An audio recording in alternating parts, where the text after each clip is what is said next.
तो last episode के and पे हमने देखा था कि हमारा हाजिन जो होता है बहुत ज्यादा एक्साइटेड हो जाता है क्योंकि उसे लगता है कि अब वो यहाँ पर से आजाद होने वाला है क्योंकि उसे बाहर जाने का मौका मिल जाता है। जनरल स्ट्रेटेजिस्ट जो होते हैं उसे वहाँ पर वो पेपर देने के बाद चले जाते हैं। उसके चले जाने के बाद हमारा हाजिन उसे वहीं पर से दूर से बाय बोल रहा होता है। वहाँ पर से चले जाते हैं और कहते हैं कि अपने मिशन को अच्छे से पूरा करना और जहाँ पर सारी की सारी डिटेल्स इन पेपर्स के ऊपर लिखी हुई है और तुम्हें बिल्कुल परेशान होने की जरूरत नहीं है। हाँ, हाजिन उसे कहता है कि हाँ मुझे पता है कि मुझे परेशान होने की जरूरत नहीं है और तुम्हें परेशान होने की जरूरत नहीं है, मिशन को पूरा करके ही वापस आऊंगा। और इसी के साथ ही हमारा हाजिन जब वहाँ पर खड़ा होकर सोच रहा होता है तो यौमिन वहीं पर आती है और उसे कहती है कि ब्रदर क्या हुआ। तुम्हारा हाजिन उसे कहता है कि यौमिन क्या तुम अभी तक यहीं पर हो। फिर साथ ही वो कहती है हाँ मैं अभी तक यहीं पर हूँ, लेकिन तुम्हें क्या हुआ, क्या तुम्हें कहीं पर कोई चोट लगी है, तुम यहाँ पर इस तरह के चेहरे के एक्सप्रेशंस क्यों बना रहे हो। तुम्हारा हाजिन उसको पकड़ता है और साथ ही वहाँ पर उसको पकड़कर घुमाना शुरू कर देता है और कहता है कि मैं बहुत ही जल्दी आजाद होने वाला हूँ, मैं आजाद होने वाला हूँ। और जनरल स्ट्रेटेजिस्ट जो होता है उसे दूर से देख रहा होता है कि वो किस तरह से यहाँ पर से खुशियां मना रहा है। मुझे नहीं लगता कि क्या वो यहाँ पर इस मिशन को पूरा कर पाएगा या नहीं, क्योंकि उसे नहीं पता कि उसका मुकाबला किसके साथ होने वाला है।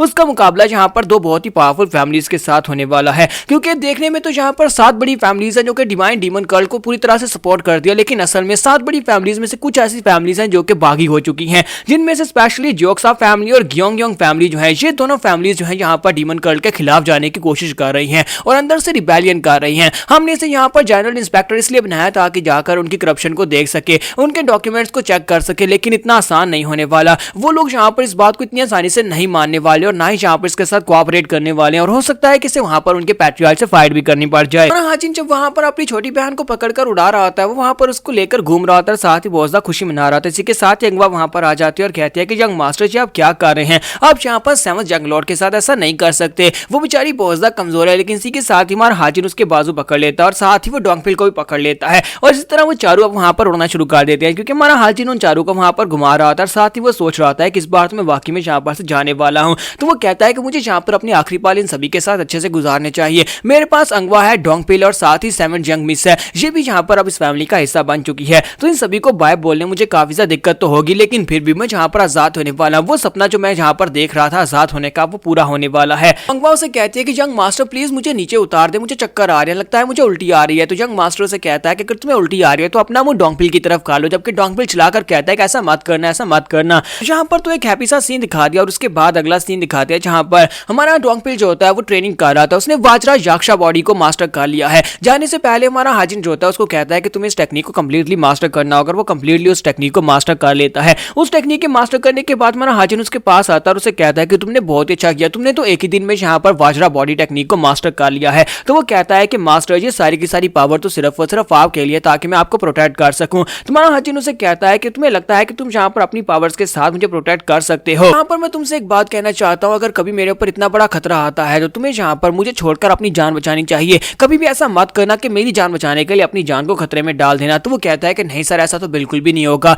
अगर कहीं ऐसा मौका हुआ जहाँ पर आपकी जान बचाने के लिए मुझे अपनी जान भी देनी पड़ी तो मैं जरूर दूंगा। मैं आपका बॉडीगार्ड हूँ। आपकी बॉडीगार्ड होने का मतलब यह है कि पहले मैं मरूंगा, उसके बाद आप मर पाएंगे। हमारा हाजिन डोंगपिल के इन्हीं जवाबों की वजह से काफी ज्यादा परेशानी में होता है, क्योंकि वो ये सोच रहा होता है कि डोंगपिल को छोड़कर जाना काफी ज्यादा मुश्किल है, क्योंकि आज से पहले कभी किसी ने मेरी इतनी ज्यादा केयर नहीं की। डोंगपिल जिस तरह से मेरी केयर करता है और साथ ही कितनी बार उसने मेरी जान बचाई है, मुझे लगता है कि उसे गुड बाय बोलना सबसे ज्यादा मुश्किल होने वाला है। लेकिन एक ना एक दिन तो यहाँ पर होना ही था, मुझे यहाँ पर उसको बाय बोलना ही था। लेकिन मैं यहाँ पर ये सोच रहा हूँ कि क्योंकि वो डिवाइन कर्ल्ड का वफादार मेंबर है, अगर कभी जब यहाँ पर उसे पता चलेगा कि मैं इस कर्ल्ड को छोड़कर जाना चाहता हूँ और मुझे रोकने की कोशिश करेगा, तो क्या मेरे अंदर इतनी हिम्मत है कि मैं अपनी तलवार के साथ डोंगपिल को मार पाऊंगा, उसे रास्ते से हटाकर आगे बढ़ पाऊंगा। क्योंकि मेरे लिए बहुत ज्यादा आसान है डोंगपिल को मारकर आगे बढ़ पाना, लेकिन यहाँ पर उसको मार पाना अपने इमोशंस की वजह से ये बहुत ज्यादा मुश्किल होने वाला है। साथ ही वो अंगवा की तरफ देखता है और कहता है कि मैं यहाँ पर अंगवा की तरफ भी देख रहा हूँ कि अंगवा बेचारी यहाँ पर अकेली रह जाएगी। मैंने सोचा था कि अंगवा को यहाँ पर कुछ मार्शल आर्ट्स की टेक्निक सिखा दूं। जाने से पहले उसे मार्शल आर्ट्स की टेक्निक देकर जाऊंगा ताकि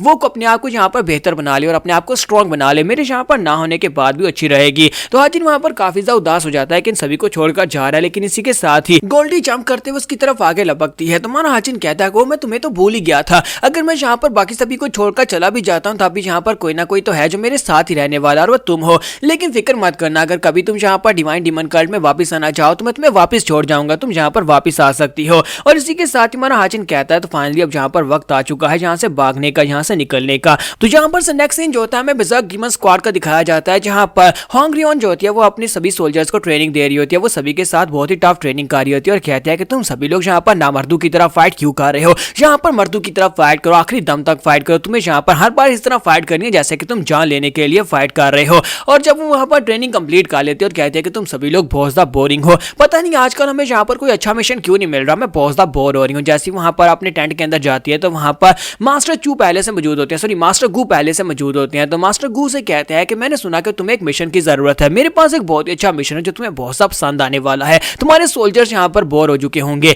इसी वजह से ये फाइटिंग वाला मिशन उन्हें बहुत ज्यादा पसंद आएगा। तो वो कहती है कौन सा मिशन है, और इसी के साथ उसे यहाँ पर थर्ड जंग मास्टर के साथ भेजने के लिए उसे ऑर्डर्स दिए जाते हैं और कहते हैं तुम्हें जनरल इंस्पेक्टर के साथ जाना होगा जो कि थर्ड जंग मास्टर है, उनके साथ जाकर तुम्हें जोक्सा फैमिली और ग्योंग सैम फैमिली उन दोनों को जाकर उनके करप्शन को बेनकाब करना होगा। इसी तरफ हमारा हाजिन जो है वो एक मार्शल आर्ट्स की बुक अंगवा को देता है, तो अंगवा बेचारी रोना शुरू कर देती है और कहती है कि वाकई में अब चाहते हैं कि मार्शल आर्ट्स को सीखूं, लेकिन मैं तो सिर्फ एक नौकरानी हूं। तो हाजिन उसे कहता है कि मुझे इस बात से फर्क नहीं पड़ता, लेकिन मैं चाहता हूं कि तुम इसको सीखो, अगर तुम इसको सीखना स्टार्ट करते हो तुम बहुत ही जल्दी इसको मास्टर कर लोगी। हालांकि ये कोई इतनी भी खास मार्शल आर्ट्स की टेक्निक नहीं है, लेकिन फिर भी तुम्हारे लिहाज से यानी कि तुम्हारे लेवल के हिसाब से ये काफी ज्यादा बेहतर टेक्निक है। लेकिन इसी के साथ अंगवा रोते हुए से कहती है कि जंग मास्टर मैं यहाँ पर कहना तो नहीं चाहती, लेकिन मैं आपसे एक बात कहना चाहती हूँ, प्लीज मत जाओ। तो हाजिन कहता है क्या बात है, क्या मसला है? तो वो कहती है मेरा दिल बहुत ज्यादा घबरा रहा है, मुझे ऐसा लगता है कि ये मिशन आपके लिए बहुत ज्यादा खतरनाक हो सकता है। हाजिन कहता है कि नहीं ऐसा कुछ भी नहीं होगा, मुझे इस मिशन के ऊपर जाना ही पड़ेगा। और इसी के साथ वो दरवाजा खोलकर बाहर निकलता है जहां पर बिजर्क डीमन स्क्वाड के सभी लोग उसके सामने घुटने टेकते हैं और उसे यहाँ पर ग्रीट करते हैं।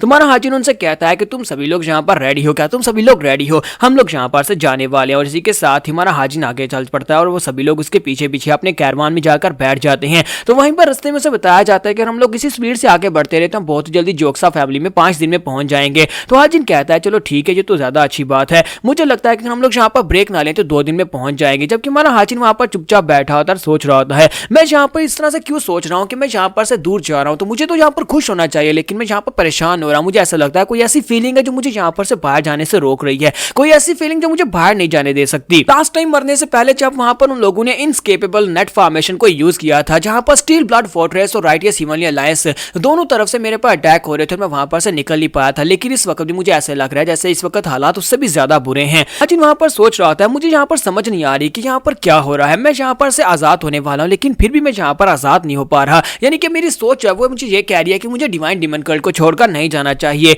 और इसी के साथ ही वो दोनों से कहते हैं कि यंग मास्टर तुम्हें क्या हो गया है, क्योंकि तुम्हारे पसीने छूट रहे हैं। तो हमारा हाजिन भी काफी हैरान होता है कि वो यहाँ पर क्या सोच रहा था। तो वो कहते हैं कि हमें पता है कि ये तुम्हारा पहला मिशन है, लेकिन इतना परेशान होने की जरूरत नहीं है, ज्यादा टेंशन मत लो, हम सभी लोग तुम्हारे साथ हैं। तो हाजिन वहां पर टॉपिक चेंज करने के लिए उनसे कह देता है कि सूरज डूबने वाला है, चलो यहीं पर बैठ जाते हैं, यहीं पर अपने तंबू लगाओ, यहीं पर हम लोग सोएंगे। तो डोंगपी और कैप्टन होंगडियोंग दोनों इस बात से काफी ज्यादा परेशान होते हैं कि हाजिन के साथ हुआ क्या है, वो यहाँ पर इतना ज्यादा टेंस क्यों दिखाई दे रहा है, वो काफी ज्यादा घबराया हुआ दिखाई दे रहा है। तो यहाँ पर हम लोग अपनी एपिसोड 60 का एंड करेंगे। नेक्स्ट एपिसोड में हम लोग जोंगसा फैमिली में जाएंगे और वहां पर जाकर कुछ हल्ला गुल्ला करेंगे। तो एपिसोड के एक्सप्लेनेशन अच्छे लगे हो तो कमेंट करके जरूर बताइएगा, वीडियो को लाइक करना मत भूलिएगा। Thank you.